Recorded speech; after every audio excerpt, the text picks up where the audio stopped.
Live from the WCC Media Day, we hear from coaches and players from the Oregon State Beavers. Can Wayne Tinkle get his team on the right track after a rough couple of seasons in Corvallis?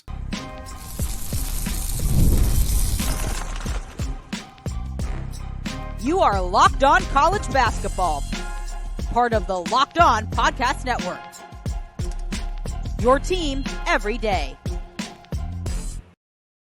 What's up, folks? Happy Friday and welcome into the Locked On College Basketball Podcast, a daily national college hoop show, part of the Locked On Podcast Network, your team every day. I am your host, Andy Patton, for today. You are at the place to get your college basketball content Monday through Friday, 5 days a week, 52 weeks out of the year here on Locked On College Basketball. I want to give a special shout out to those everyday listeners and those of you who are hanging out with us in the Locked On College Basketball Discord channel. Also want to remind folks you can listen to the show ad free on Amazon Music.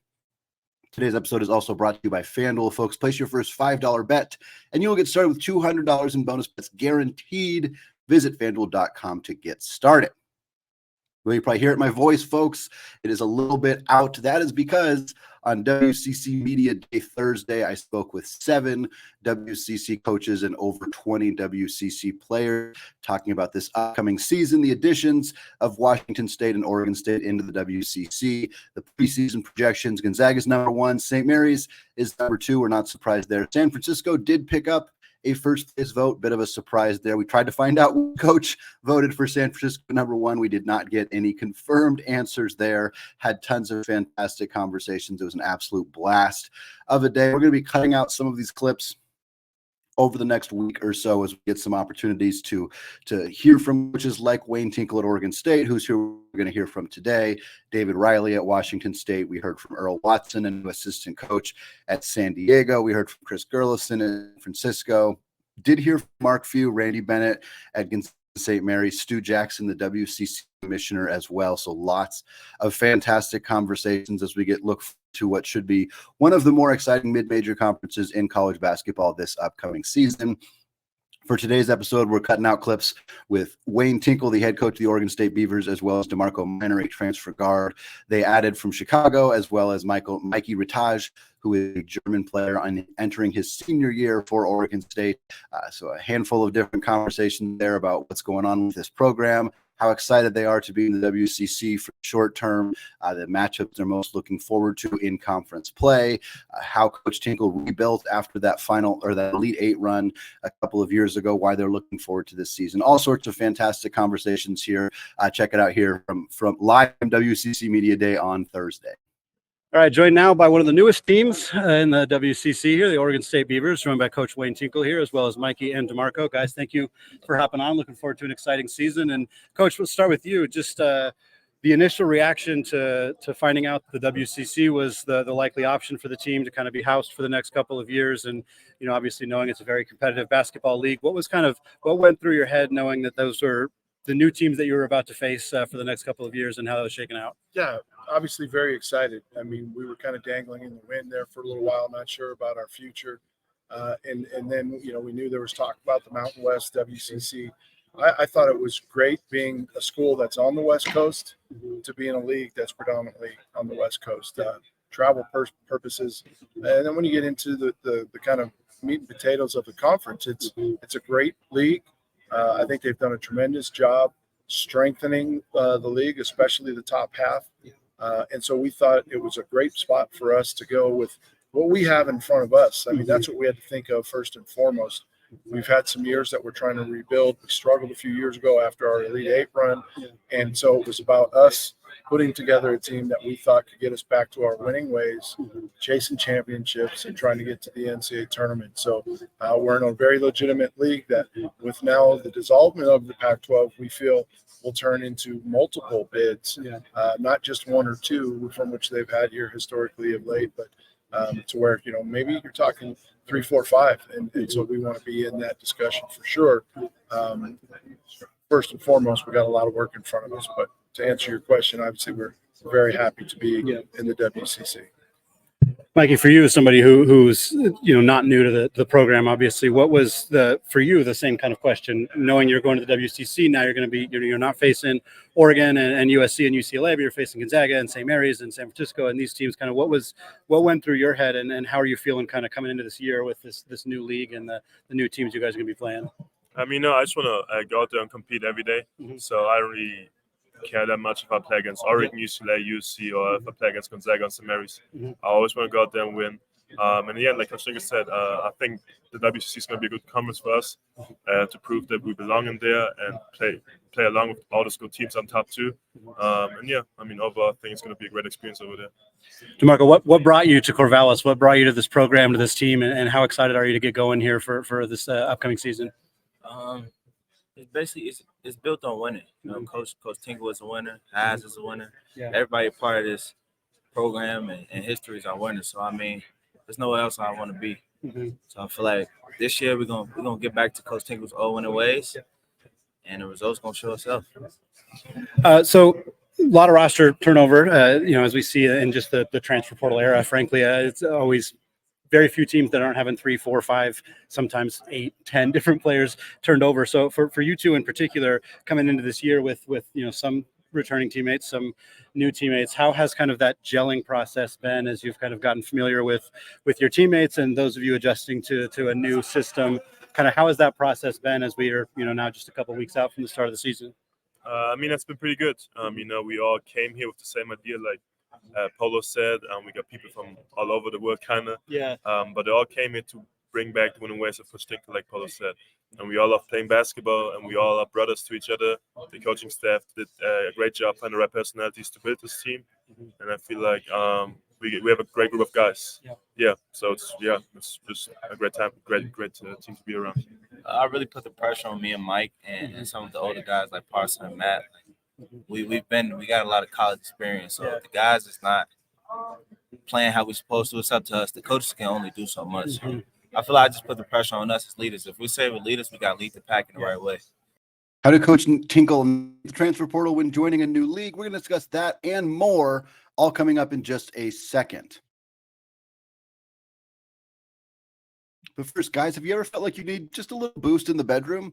It's time to stop worrying about your performance and get Hims so you can feel confident knowing that everything's going to be just fine when you're in the mood. Hims is changing men's healthcare by providing you with access to affordable sexual health treatments from the comfort of your couch. The process is 100% online, so there's no need for uncomfortable doctor's visits. Answer a series of questions on their site. A medical provider will determine the right treatment option. If prescribed, your medication ships directly to you in discreet packaging for free. No insurance is needed, and one low price covers everything. Hundreds of thousands of trusted subscribers, Hims can help you find the ED option that works for you. Start your free online visit today at hims.com/lockedon. That's hims.com/lockedon for your personalized ED treatment options. The products mentioned are chewable compounded products, which are not available by or verified for safety or effectiveness by the FDA. Require an online consultation with a healthcare provider who will determine if appropriate. Restrictions apply. See website for details and important safety instructions.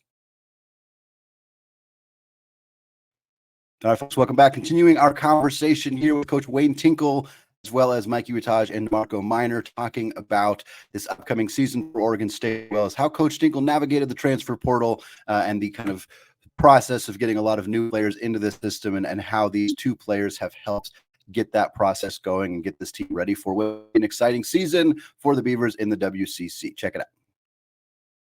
Yeah, no, that was the perfect segue into what I was going to ask about next, is just being the veteran guys on a team who has a lot of youth and everything like that. Obviously, Coach and his staff are going to work with those guys and try to get them up to speed. But how much of that do you internalize to try to make sure that you're helping establish the culture for, the newer guys and as you've been saying, get back to those winning ways? Like, how much of that do you feel you have a role in helping to do and almost working with the coaches to help kind of make sure that everybody else is getting up to speed to get ready for the season? It's a big role.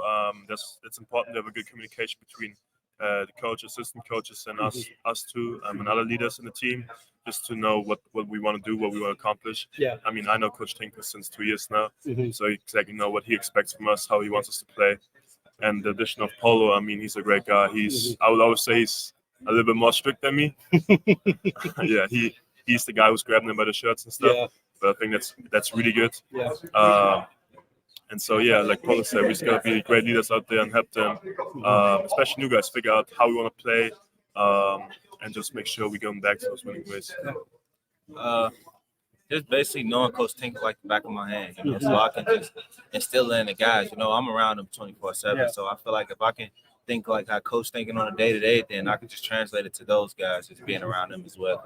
It's different from hearing things from a coach's than the player, because it's like coaches is, of course, they drawing up the X and O's, but I'm out there sweating with them, so they probably take it a certain way. I just gotta figure out how to deliver it to them the right way. Coach, obviously, with this combination of vets and some younger guys coming in, and what was the process like building this roster, adding to the the spots where you had some departures, especially with the move to a new conference? Did that impact your ability in the transfer portal and with freshmen to kind of bring in the talent that you wanted to bring in, and how were you able to navigate that and land a bunch of very talented players in that kind of space? Yeah, I'll take it back a few years when we committed to that young group after the disastrous season.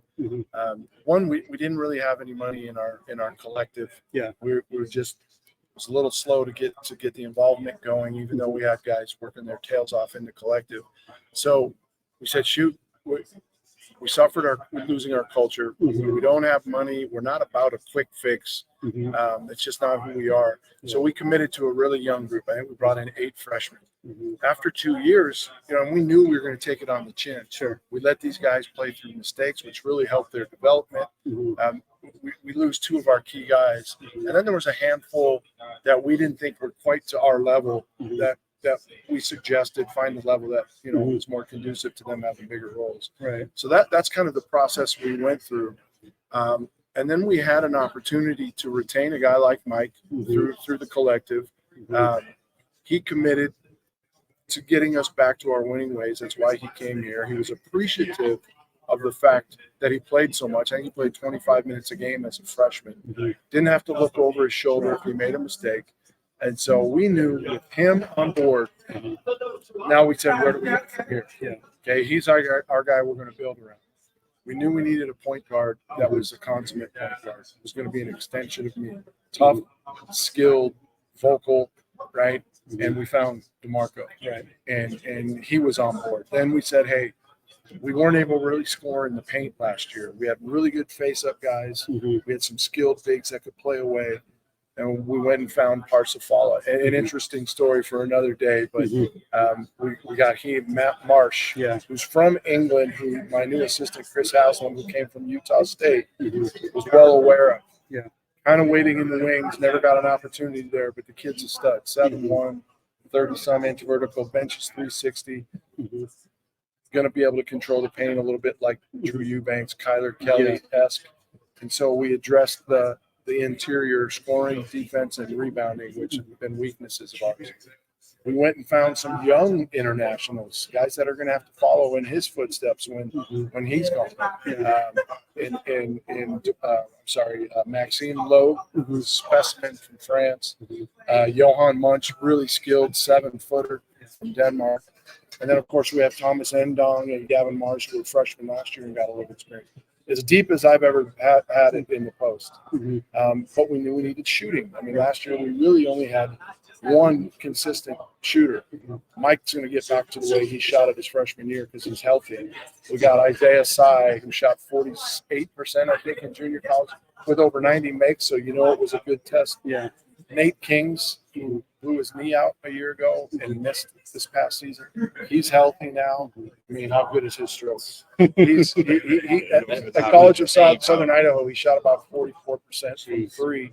So we've addressed shooting, we've addressed toughness and leadership. Yeah. On the defensive end, team-oriented mindset. I mean, he can score, but he'll yell at you if you don't catch a pass or shoot it when you're open.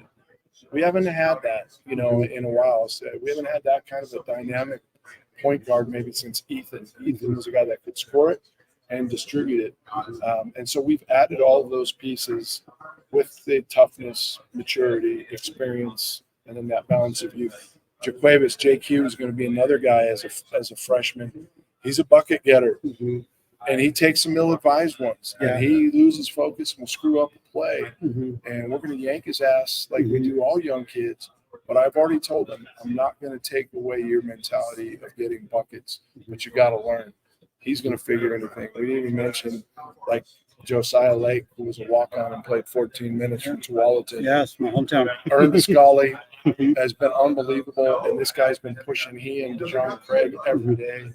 They're only going to get better for playing against him.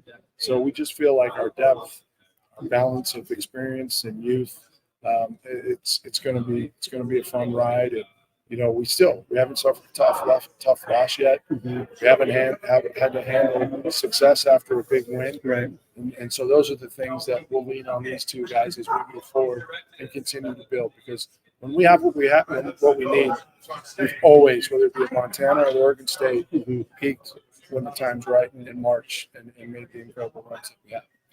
Which teams are the Oregon State players most looking forward to facing in the WCC this season, and why Gael Coliseum surprised some folks with its rowdiness this year? But first, let's talk about FanDuel. And you can start the season with a big return on FanDuel, America's #1 sportsbook. When you get a hunch in the middle of the game, you can check out the latest stats, view live play-by-play, and so much more, all on the same page where you place your bets. Get started with $200 in bonus bets that's guaranteed when you place your first $5 bet. Right now, looking at college football, UNLV 6.5-point favorites over Oregon State on the gridiron this weekend. We're about to talk about how Gael Coliseum is rocking. Those Oregon State Beaver fans love their team. That is very true at Racer Stadium as well. I don't know that UNLV is going in to Oregon State and beating the Beavers by more than a touchdown. If you agree, or if there's any other lines at FanDuel that you're interested in, check it out right now. FanDuel.com, America's #1 sportsbook. All right, folks, final portion of our conversation with Wayne Tinkle, DeMarco Minor, and Mikey Rataj, talking about Oregon State basketball as they transition into the WCC, talking about the teams they're most excited to play, the future of Oregon State basketball, what that might look like, and the rowdiness that we saw at Gael Coliseum last year, particularly in that upset victory over the Arizona Wildcats. Lots of fun conversations close out this interview. Check it out.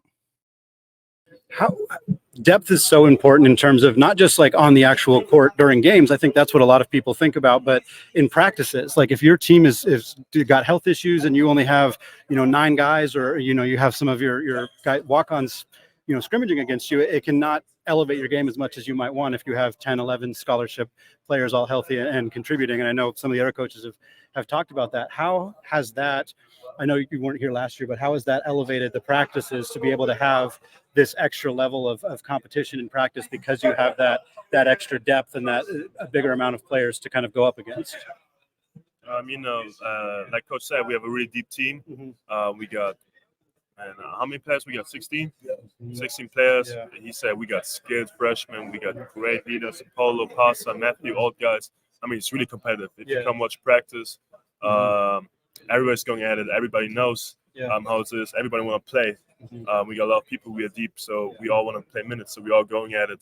And it's great. We all elevate our games, especially when you see like how Paulo treats the younger point guards like DC or Jojo. I mean, they have hard practice with him. Yeah. But he elevates the game, and they push him. So it's like just like stacking those days. Yeah. It's all you hear, iron sharpens iron. Yeah. When you have the depth in practice, guys can go hard. So they're learning those habits. They don't have to coast because we're shorthanded.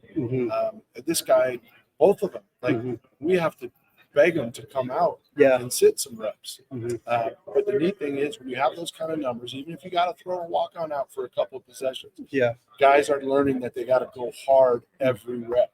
And then the challenge comes when the minutes are handed out come game time. You can't play 16 guys. Right. And again, that's going to be part of their leadership in the locker room. I'm not around.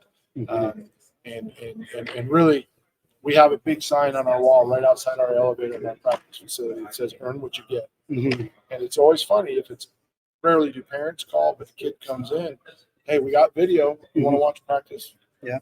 And right away, I'm good, coach. I just work harder. I mean, film doesn't lie, and we want to win, and we want to play guys that'll put us in position to. So it's pretty easy. But that's also going to be the next phase. a lot of guys, how do they handle if they're not getting consistent playing time? Looking at the schedule this year, whether it's a conference opponent or a non-conference game, is there any teams or players or venues or anything like that you are extra excited about getting an opportunity to play this season? I mean, I'm also extra excited to play at the Oregon Ducks. Yeah. So yeah, I mean that game is one I look really forward to playing. But also like the good team like Gonzaga and St. Mary's going to be fun playing against them. Just competing against good players. You know, that's what's all about. Competing against good players, good teams, and yeah. I think they're excited about the Hawaii trip too. Yeah, Hawaii trip too. Yeah. Good teams there too. Yeah, playing Nebraska again. Yeah. We own them something from last year. Yeah. It's gonna be a good time playing against good teams this year. I'm just ready to compete. Yeah. I don't really care what we're playing. Yeah. I'm just ready to get after it. Mm-hmm. And we've been waiting so long. I mean, they say we number 7. Just all this just build onto it. I'm just ready to compete. Yeah. That's all. I don't really care what we're playing at. I've been to games at Gill Coliseum, and when the atmosphere can get absolutely electric at times, and we saw that last year against Arizona, we've seen that in many games in the past, and this year, Gonzaga is going to come to town. You're going to have some other really high-profile, WCC teams who are there for the first time in many cases, and fan bases who maybe are I think some fan bases who are going to be surprised at what that place what the environment can be like at times. And is there anything that you're particularly looking forward to in terms of teams you're going to be housing, or even just other WCC games that kind of like Polo said? I mean, I'm just ready to get after it, man. Mm-hmm. I mean, the last few years have been really, really hard. Yeah. And it's a good thing I have strong faith and an incredible family and some great friends to help me get through it. This group has me really excited. Yeah. And again, we have a long way to go. I just can't wait to tip it. This Sunday, we have a close scrimmage, so our guys will see fresh faces. I'll be disappointed if we don't come out with our hair on fire. But it will be neat for our fan base to see some new rivalries develop. And I go back to when we had our good years, man. Even in some marquee games that we won, you mentioned Arizona last year. When I'm down in the locker room while the guys are warming up, and it's 15 minutes before tip, the freaking ceiling is rocking. It's bouncing, because of the hype and everything going on up there. Everybody knows the history of Gill. And I'll go back to coaches like Andy Enfield, Mick Cronin, Tad Boyle. They're like, people don't understand. They always thought Oregon State was the toughest trip in the league because of the fan base, the environment. The WCC is going to find that out soon. Yeah. Well, massive thanks to Coach Wayne Tinkle, Mikey, and DeMarco for taking time to come on to the show, talk about their experience offseason, talk about Oregon State basketball as they transition to the WCC for this year. Fantastic part of many, many conversations that were had on Thursday at WCC Media Day. Again, spoke to the majority of the head coaches in the conference, spoke to the commissioner, spoke to over 20 different players, got some great insights, some great stories, had some fun conversations in general that were had. I'm looking forward to getting a chance to share many of those conversations here on the Locked On College Basketball Podcast over the next couple of weeks. Some of them will be on Zag's podcast as well. Check that out if you have not done so yet. That is going to wrap it up for us today here, though, on the show. Thanks again for listening, folks. Again, we'll have more of these conversations. We'll continue our conference preview series. We got one more big conference left. And the season's here. We'll do some bold predictions. We'll do some other fun stuff, some more team previews if we get a chance. But we're about ready to be talking about real, actual games that are in the standings in the college basketball space. I personally am so excited to get back to talking about college basketball in a real way very, very soon. I know co-host Isaac Shade is excited as well. But that is going to do it for us. So again, as always, apologies to the lawyer family. Let's go Wildcats. Until next week, peace out.